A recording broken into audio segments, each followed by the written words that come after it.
CHAPTER 20. Of confession of our infirmity, and of the miseries of this life. I will acknowledge my sin unto Thee. Psalm 32, verse 5.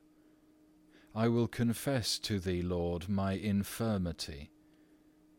It is often a small thing which casteth me down and maketh me sad. I resolve that I will act bravely, but when a little temptation cometh, immediately I am in a great strait. Wonderfully small sometimes is the matter whence a grievous temptation cometh, and whilst I imagine myself safe for a little space, when I am not considering, I find myself often almost overcome by a little puff of wind. Behold therefore, O Lord, my humility and my frailty, which is altogether known to Thee. Be merciful unto me, and draw me out of the mire, that I sink not. Psalm 59, verse 16. Lest I ever remain cast down. This is what frequently throweth me backward, and confoundeth me before Thee, that I am so liable to fall, so weak to resist my passions. And though their assault is not altogether according to my will, it is violent and grievous, and it altogether wearieth me to live thus daily in conflict. Herein is my infirmity made known to me, that hateful fancies always rush in far more easily than they depart.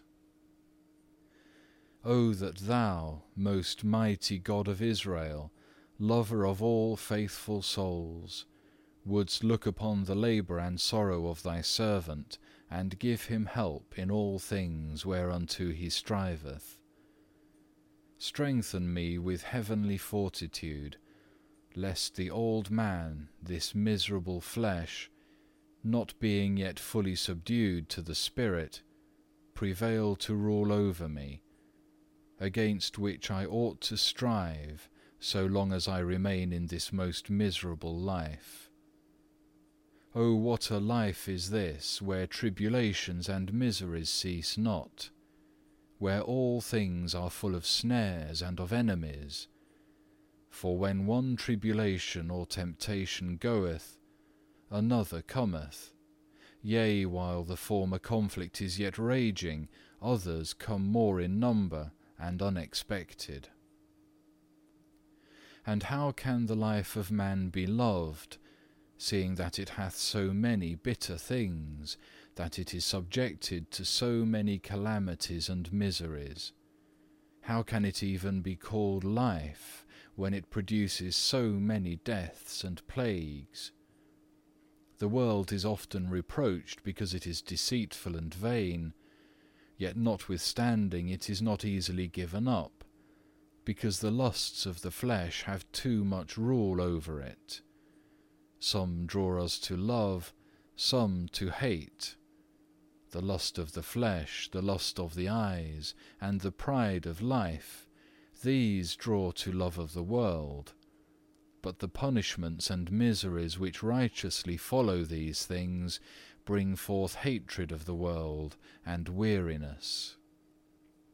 But alas, an evil desire conquereth a mind given to the world, and thinketh it happiness to be under the nettles.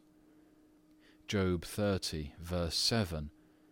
Because it savoureth not, nor perceiveth the sweetness of God, nor the inward gracefulness of virtue. But they who perfectly despise the world, and strive to live unto God in holy discipline, these are not ignorant of the divine sweetness promised to all who truly deny themselves, and see clearly how grievously the world erreth, and in how many ways it is deceived.